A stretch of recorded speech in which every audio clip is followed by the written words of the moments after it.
Greetings, Earth, back with another video.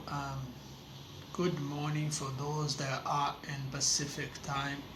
For those that are not, happy sleeping.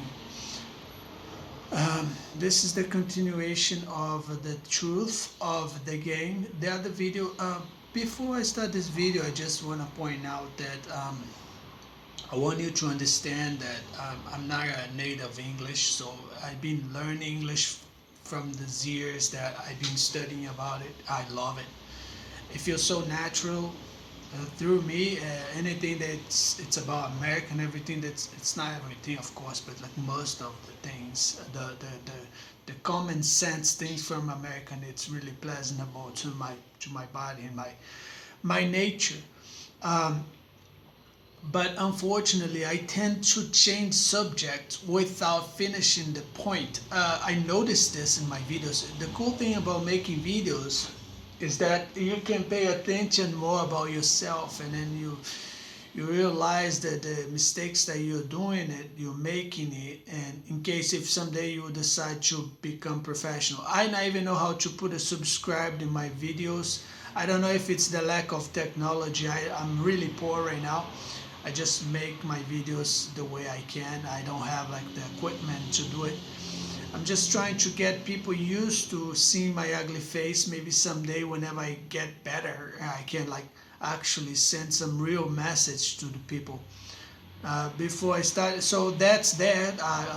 So forgive me if I change subjects. I will try to pick it up later. Like I was going to say, and I just caught myself once again. It's that the word truth. I like the word truth. It's because I noticed from 2013, like I said in the other video, 2013, I was robbed like mentally, spiritually, financially, personally, and all with the above. In 2013, I realized that people, humanity, they use the word truth and many others to bug people, to mess with your body, to mess with your brain and the senses of your body. So that's why I chose the word truth. Women, for example, they use the word truth to relate to men's bottoms, and to provoke other women, and to make and to gas passing, and to it's so many other silly things that people use the word truth. I don't. I do not. I use the word truth because I like to empower my sentence, or whenever I'm relating to like a judge or a cop or a police officer or like a department of United States or government of Brazil, whatever. I like to use the word truth to keep like things in a equilibrium. I don't know how to say equilibrium in English. I don't think that's how we say in English. It's like it's smooth and one line and one, everything's clean and neat. That's why I like to use the word truth, not to mention or manipulate people's bottom, not to piss people off, not to thought provoking or express orders from the thought. Not that. When I use the word truth, it's for that reason. Before I start my video, I like to show you this is the magazine I'm reading right now. Thank you very much. I was reading this one, but no interaction with the internet. So now I'm doing videos again.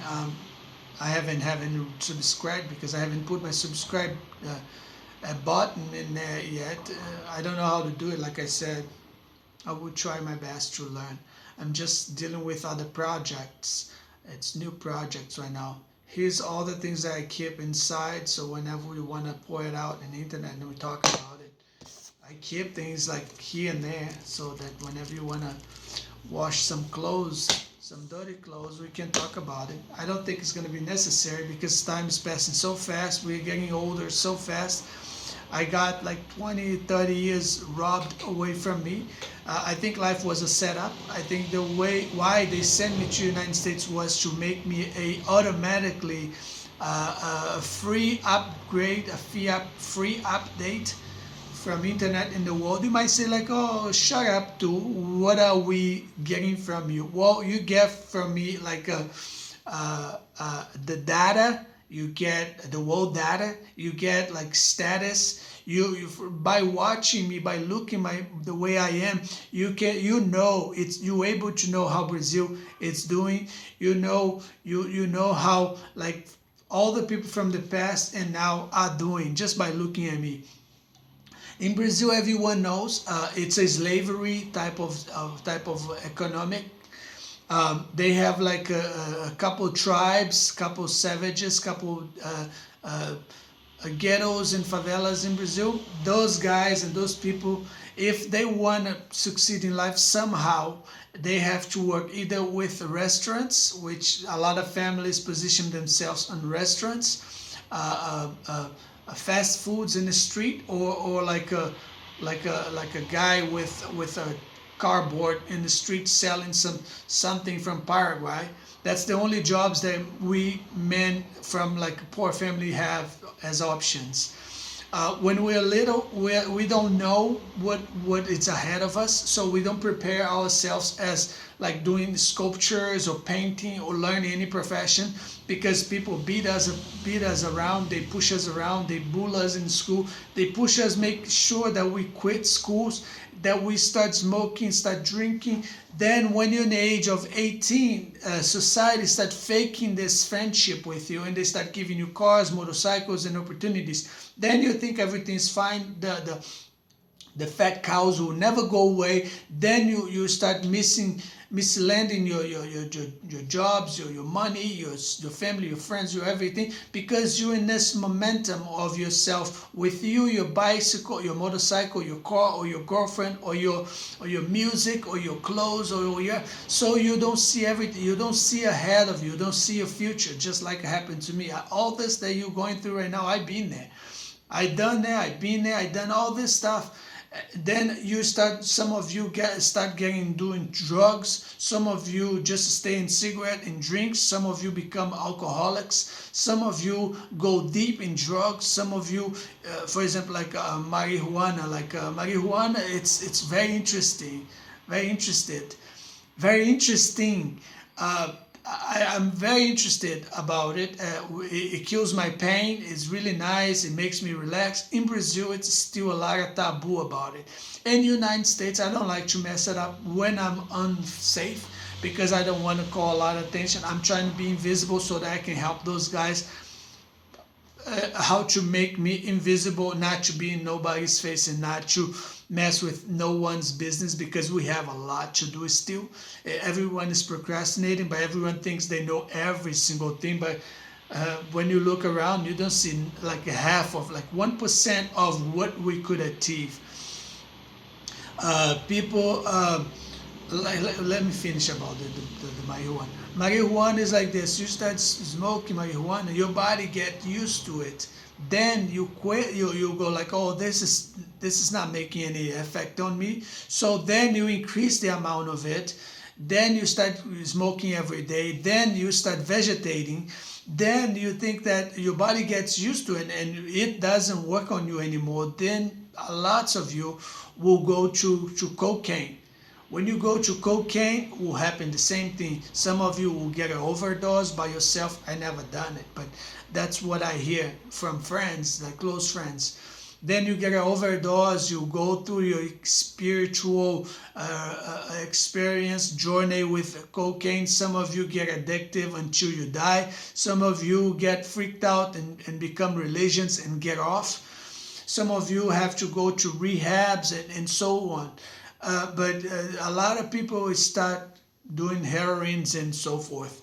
So that's why it's difficult and it's bad. So you have to have a very strong personality in order to either quit on marijuana or just like make less of the amount, or just use socially. That's done. Let's talk about stalkers now. Stalkers are everywhere. For example, I live in a place that there's children stalking me. They stalk people. They stalk only single people. They have their mothers. Their mothers get married. They get hella fat, which is no problem. But it's something about becoming obese that women become very obnoxious. They become obnoxious. They become in vain, vulgar. They become like annoying, they become like rude, they become all kind of bad things about them. It's a lot. There's a lot of fat women out there. They're hot, they're sexy, but there's a lot that are not, and they think they are, and they bug people about it. They get into my business, they get into others' business. They talk about how you making money or not, how you living, who you living with, what your mama is giving to you or not, if you're still with your mama or not, if you're old, if you're not, if you're divorced, if you had kids. They gossip about every single thing. The police don't mind. If you call the police on them, the police will go against you because you are a man, and that's what's happening right now.